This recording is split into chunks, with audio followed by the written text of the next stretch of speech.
Donc vous avez l'ours qui est là. Allons voir un peu dans la palette calque, menu fenêtre calque. Vous avez le calque qui est tout au fond, c'est le calque qui contient le décor. Au départ, il s'appelait arrière-plan. On l'a déverrouillé pour pouvoir le modifier en double-cliquant à droite de son nom quand il s'appelait arrière-plan. On l'a transformé en calque 0. Vous avez le groupe qui contient l'ours, le masque qui fait apparaître seulement l'ours qui est bleu ici. Vous avez un filtre qui a été mis sur l'ours pour modifier sa netteté. Alors voyons un peu, si vous enfoncez Shift sur le masque, vous devriez voir que le masque n'agit plus dans l'image. Vous voyez réapparaître en fait donc la touche majuscule, la touche Shift. Donc pour ceux qui ne voient pas la palette des calques, c'est menu fenêtre, calque, c'est par ordre alphabétique à l'intérieur, c'est donc sur le dessus, c'est C, calque. Voilà. Le masque. Donc on essaye dans Photoshop de faire du non destructif, on n'a pas effacé les pixels des autres oursons, on les a juste masqués. Bien, ici le masque est actif, la croix rouge n'est pas sur lui. Essayez ceci maintenant, Alt-clic sur le masque. C'est pour le faire apparaître en grand, pour éventuellement le modifier s'il y a des erreurs.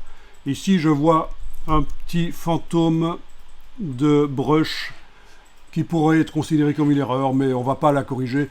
Mais voilà, c'est afficher le masque en entier, c'est le Alt-clic sur le masque.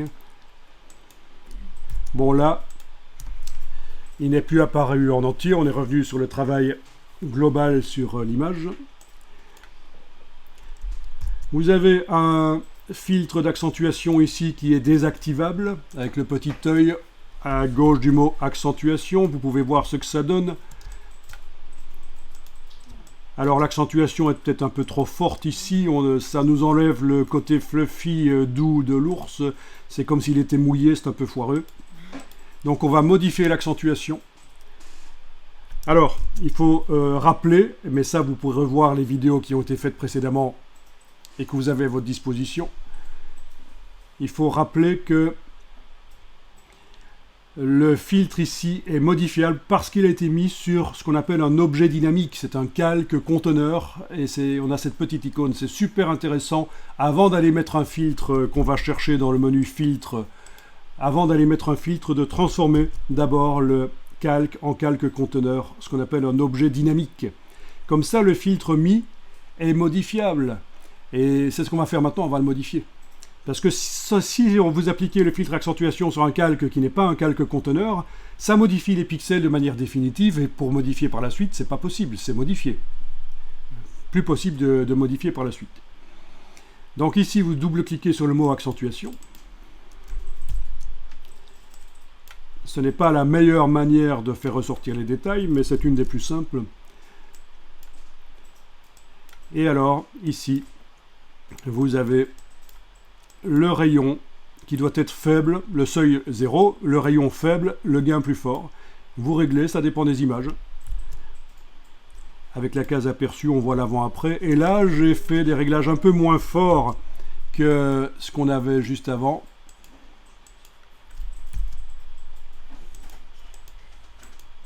J'ai fait des réglages un peu moins forts. Et donc, ok, il a l'air peut-être un peu moins mouillé. Mais il est accentué quand même. Et ça accentue quand même.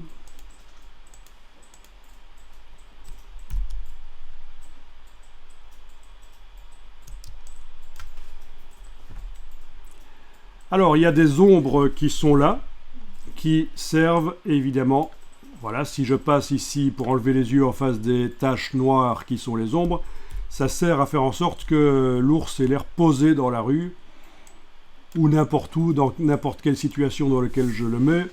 Je peux le déposer sur une table, sur n'importe quoi. C'est important qu'il y ait des ombres en dessous. Donc elles ont été recréées. Ce ne sont pas les ombres d'origine de l'image de l'ours. Ce n'est pas les ombres qui étaient là-dedans. C'est des fausses ombres qui ont été recréées. C'est intéressant, notamment pour faire du e-marketing, du e-commerce. C'est une des solutions. Pour donner l'impression que les objets ne flottent pas sur votre page web sur laquelle vous montrez les objets, créer des fausses ombres en dessous rapidement avec une tache noire, floue, aplatie. Ça se fait évidemment avec la brush. Là aussi, vous avez eu les infos. Et alors autre chose, vous avez ici les calques de réglage qui modifient la couleur de l'ours. Donc il y en a un ici, teinte saturation, il y en a un autre, ils se combinent. On a un peu déliré au niveau de l'ours. Ah oui. Donc le premier calque de réglage ici, teinte saturation 1, sert à transformer la couleur de l'ours. Ah oui, si vous voulez voir le panneau, il faut double-cliquer à cet endroit-ci. Et normalement, le panneau propriété devrait apparaître quelque part sur l'écran. Voilà. Et là, vous voyez qu'on a balancé la couleur sur la roue chromatique. On est passé de 0 à 97 sur une roue qui va de 0 à 360. Voilà. Et l'autre calque ici de réglage, teinte saturation 2. Son but, on a l'impression qu'il ne fait rien. Tout est à 0. Est-ce que quelqu'un se souvient ce qu'on a fait là-dedans? Bah déjà, ça se voit si vous enlevez l'œil en face. Non. Le vert, c'est le reflet vert d'origine. Dans l'image là, il y avait des reflets verts. Enfin, verts. Non, ils n'étaient pas nécessairement verts, parce qu'ils ont, suite au calque ici, ils ont été transformés en vert, mais ils n'étaient pas vraiment verts. Qu'est-ce qui se passe si je fais ça? Ils étaient jaunes, voilà. C'est des reflets jaunes. Jaune et un peu rougeâtre. Mais voilà. Oui, ça c'est quelque chose qui se fait très souvent quand vous avez des studios virtuels à la télévision.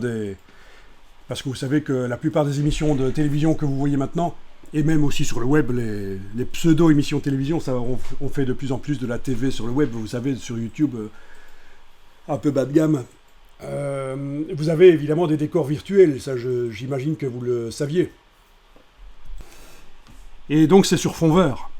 Et donc il faut faire un traitement sur l'image, et c'est un peu similaire à ce qui a été fait ici. Alors si vous double-cliquez sur la partie ici gauche du calque teinte saturation 2, vous voyez que tout est à 0 ici, mais il faut aller sur global et aller voir un peu, notamment au niveau des verts, certainement c'est ça, au niveau des verts, vous voyez que ça ne modifie qu'une partie du spectre des couleurs possibles dans l'image.